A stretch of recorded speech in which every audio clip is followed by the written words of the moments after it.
This channel does not promote any violence, harmful, or illegal activities. All content provided by this channel is meant for an educational and information purpose only. School কর্তৃপক্ষের বিরুদ্ধে দুর্নীতির অভিযোগ তোলায় হেনস্থার অভিযোগ শিক্ষিকাকে।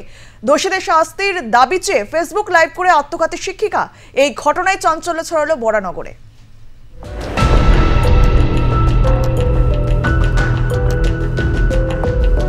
স্বামীর মৃত্যুর পর স্কুলে চাকরি করতে শুরু করেছিলেন। গত 20 বছরেরও বেশি সময় ধরে কর্মরত ছিলেন সেখানেই।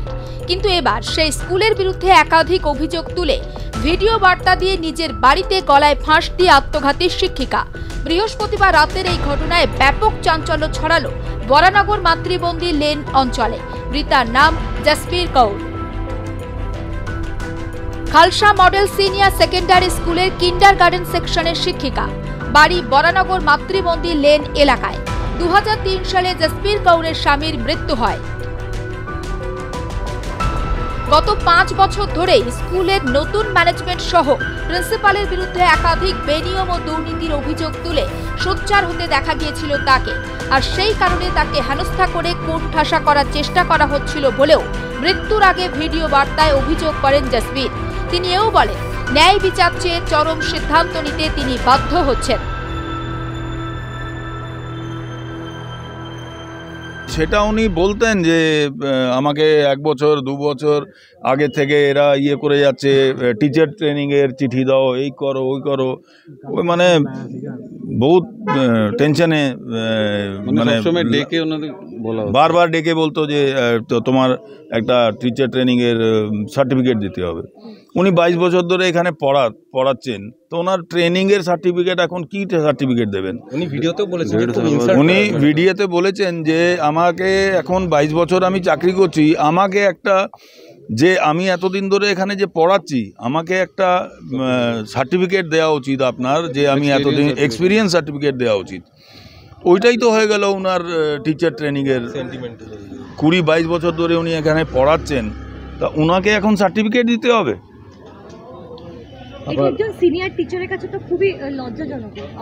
লজ্জাজনক বলেই তো এই ঘটনাটা ঘটেছে। আমরা পারলাম না যে ওনার ভিডিও দেখেই সবাই এখানে যে কটা জন আছে সবাই ভিডিও দেখেছেন। আমরা ওই ভিডিও দেখেও মানে এত তাড়াতাড়ি গিয়ে বাঁচাতে পারলাম না। তার আগেই উনি, ওনার বিয়ে ছিল না, কিন্তু স্যার উনি 22 ইয়ার্স হয়ে গেছে স্যার স্কুলে পড়াচ্ছেন, জুনিয়র সেকশনকে পড়াচ্ছিলেন স্যার। কিন্তু যে টিচারের ট্রেনিং সে ছিল না স্যার, সে সার্টিফিকেট ছিল ওর কাছে। ওটা যে কি স্যাক করার পরেই ছিল, কোনো স্যাক করবে ওকে বা এরকম নেই, কোনো ছিল না স্যার। কিন্তু ডিপ্রেশনে চলে যাচ্ছিল সাথে। বলছি, উনি যেটা বলেছেন যে স্কুলের প্রিন্সিপাল ওনাকে যে সার্টিফিকেট, সেই সার্টিফিকেটের জন্য তাকে বারংবার তাকে চাপ দিচ্ছিলেন স্যার। সেটা আমি তো বলতে পারবো না, সেটা তো উনি প্রিন্সিপালের সঙ্গে যা হয়েছে, আমরা তো স্যার ওই পোর্শনে যাই।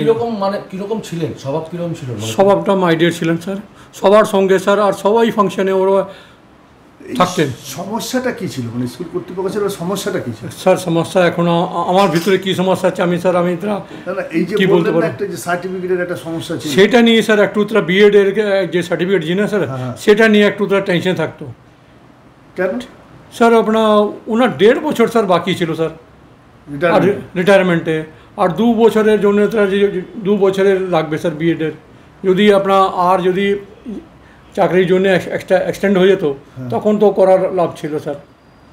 না, এই 1.5 বছর পেনশন আটকে যাবে এরকম কিছু? না, সেটা তো আপনার কিছু বলানো নেই স্যার। আজ পর্যন্ত কারো পেনশন আটকায়নি স্যার। এই বিএডের সার্টিফিকেট নিয়ে কি কোনো মনোমালিন্য চলছিল স্যার? সেটা এখন উনি মনের মধ্যে কি নিয়ে গেছে। কিন্তু স্যার 3 দিন আগে স্যার আমার সঙ্গে গেটের সামনে দেখা হয়েছিল, ঠিক আছে? তখন উনি আমাকে বললেন, দাদা তুমি আমার জন্য কিছু করছো না। কি করতে চাইছি স্যার? কি বলবো, এখনো আমাকে খুলে বলেনি স্যার। এই ঘটনায় বিদ্যালয়ের প্রিন্সিপাল ডক্টর গুরমিত কর আরজানি সহ পরিচালন সমিতির সভাপতি দেবেন্দর সিং বেনিপাল ও বিদ্যালয় পরিচালন সমিতির সাধারণ সম্পাদকের বিরুদ্ধে অভিযোগ দায়ের করেন নিহত স্কুল শিক্ষিকার দাদা। দোষীদের শাস্তির দাবি তুলে দক্ষিণেশ্বর থানায় অভিযোগ দায়ের করে মৃতার পরিবার।